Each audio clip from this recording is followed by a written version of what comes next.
Hey everybody, this is Gary Fong, and I'm going to show you the magic of photography with speedlights. Now, one reason why speedlights are important is because if you're an available light photographer, the lighting around you controls your photography, whereas if you use speedlights, you control the light.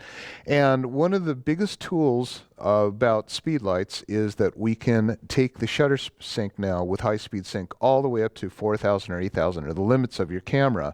And that is super handy because we can now eliminate the available light. And when we eliminate the available light, in fact, make the camera shoot available light so dark that the only thing that's left is the light that we can fill in, that would be the flash. So let me show you how this works. Now, if you look at the camera, I have it at 1/4000th of a second at f3.5 ISO 100. Now that is about as dark as you can make the background. In fact, let me turn the flash off, and you'll see that this simulates how dark the picture will be once I take the shot. In fact, I'll just take it so you guys can see, and it's very, very dark. You can barely see the sky. When I turn the flash on, then what will happen is this camera will then go ahead and preview the available light around, just so you can focus. Really no other reason than that. And so what I'm going to do is I'm going to take a series of shots, and I'll show you starting from available at, let's see, we'll just do it like this. We'll go to program,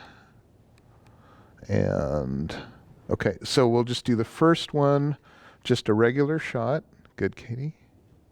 Like that. Okay, so that's available light. Now we're going to introduce our flash.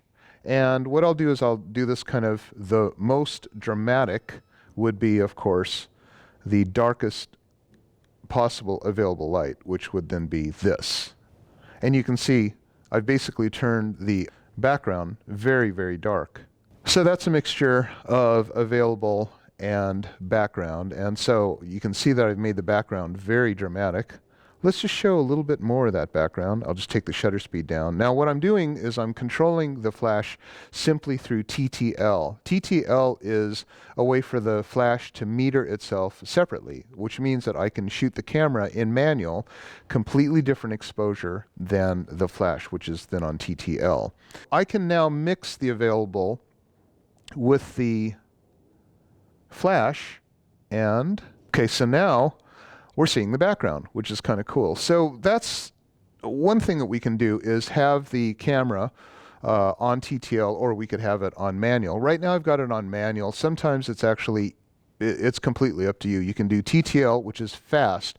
If you're shooting like an event and you don't want to kind of mess with the power of your flash, then put it on TTL, because TTL will give you a pretty accurate measuring. But when you're in a situation like this, when you've got like a very non-moving subject and very controlled lighting and time to change it, then when you put it on manual, you'll have a lot of really cool creative controls. So this is right there. That's about the perfect mix. You can see the valley, the lake in the background, and it actually looks kind of like a very sunny day. If I wanted to make it a tiny bit darker, then I'll just take the shutter speed up to, say, 1/1250th of a second. Let's see what that looks like. And that's even darker. So that's kind of cool. And let's try one again. This time we'll go down to 1/500th of a second. And so now it's not showing the clouds quite as much, but it's still a very dramatic shot. So that's the power of flash. If you didn't have flash, you'd try to take a picture here and that's what you would get. Unfortunately, you don't see any of the view.